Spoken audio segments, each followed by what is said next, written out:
Այս կադրերը Կարեն Դեմիրճյանի անվան մարզահամերգային համալիրում անցկացված հարսանեկան միջոցառումից են։ Շաբաթ օրն է տեղի ունեցել քննարկումների կենտրոնում հայտնված հարսանեկան խնջույքը։ Համալիրում կազմակերպվել է Վիվարոյի սեփականատերերից մեկի Վահե Բադալյանի տղայի հարսանիքը։ Քննարկումների կենտրոնում էր հարցը՝ արդյոք կարելի է ազգային հերոս Կարեն Դեմիրճյանի անունը կրող եւ մարզամշակութային միջոցառումների համար նախատեսված համալիրում մասնավոր խնջույք կազմակերպել։ Մարզահամերգային համալիրը ինքը մարզահամերգային համալիր է, ինքը իվենտների համար նախատեսված մեծ տարածք է, որը ճաշակի խնդիր է իհարկե ոնց անցկացնել, բայց այո, մեծ իվենտներ, իսկ մեծ հարսանիքը դա էլ է իվենտ։ 100%-ով պետությանը պատկանող համալիրի տնօրեն Կարեն Ղազարյանը քննադատություններին այսպես է արձագանքում։ Ղազարյանն ասում է, համալիրում մինչև Բադալյանների հարսանիքը ավելի վաղ եւս մի քանի հարսանեկան միջոցառում է անցկացվել։ Ըստ նրա, համալիրի տարածքում ռեստորան կա, որտեղ տարբեր միջոցառումներ են անցկացվում։ Սակայն Factor TV-ի ճշտող հարցից պարզ դարձավ, որ Բադալյանների միջոցառումը չի անցկացվել տարածքում գործող ռեստորանում։ Դահլիճներից մեկը ձևափոխվել էր, սարքվել էր ոնց որ սրահ, որտեղ կարող էին անցկացնել մեծ իվենտ, որի անունը հարսանիք էր։ Թե որ դահլիճում է տեղի ունեցել Բադալյանների ընտանեկան միջոցառումը, Factor TV-ին տնօրենը չասաց, նաև թույլ չտվեց նկարահանում իրականացնել, բայց հավաստիացրեց, ավարտից կարճ ժամանակ անց սրահը վերադարձվել է նախկին տեսքին ու համերգ է կազմակերպվել։ Իսկ թանկ հաճույք է համալիրում հարսանիք կազմակերպելը։ Ես կարծում եմ, որ բավականին թանկ հաճույք է մեծ միջոցառումներ անցկացնելու համար, եթե ամբողջ շենքը փակվում է, մոտավորապես 30-35-40 միլիոնի մասին է խոսքը գնում։ Այդ նախորդ հարսանիքին ամբողջ շենքներ փակվել։ Այո։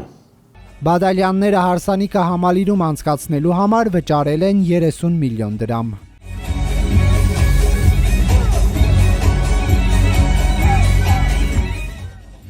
Հայաստանի վաստակավոր արտիստ, դասական երգչուհի Աննա Ամայելյանը տարակուսած է, թե ինչպես է շատ փողի առկայությունը հնարավորություն տալիս իր ձևակերպմամբ հատել սահմաններ։ Դե եթե Վիվարոյինն է, ուրեմն պարզ է, որ իրանց ամեն ինչ կարելի է։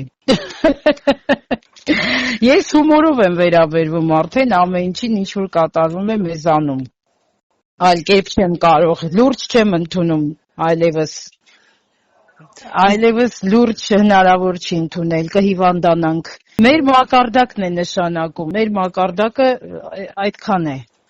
Եթե ունենք գումար, ուրեմն ամեն ինչ հնարավոր է։ Մեկ այլ վաստակավոր գործիչ, Տիկնիկային թատրոնի գեղարվեստական ղեկավար Ռուբեն Բաբայանը կարծում է, որ ավելի լավ է համալիրում հարսանիք կազմակերպվի, քան անճաշակ համերգներ։ Կառույցի վարկանիշին հարված է, երբ որ այնտեղ անճաշակ բաներ են, համերգներ են տեղի ունենում։ Վարկանիշին ազդում է, երբ որ գերմանատունը դարձնում են թատերաբեմ, երգեր, պարեր, բանաստեղծություններ են արտասանում։ Այդտեղ ոչ, որտեղ ամբողջ աշխարհում դա ընդունված է եւ դա նորմալ երևույթ է, որտեղ արդեն վաղուց կա այդ կապը բիզնեսի եւ արվեստի եւ հասկանալ է, որ արվեստը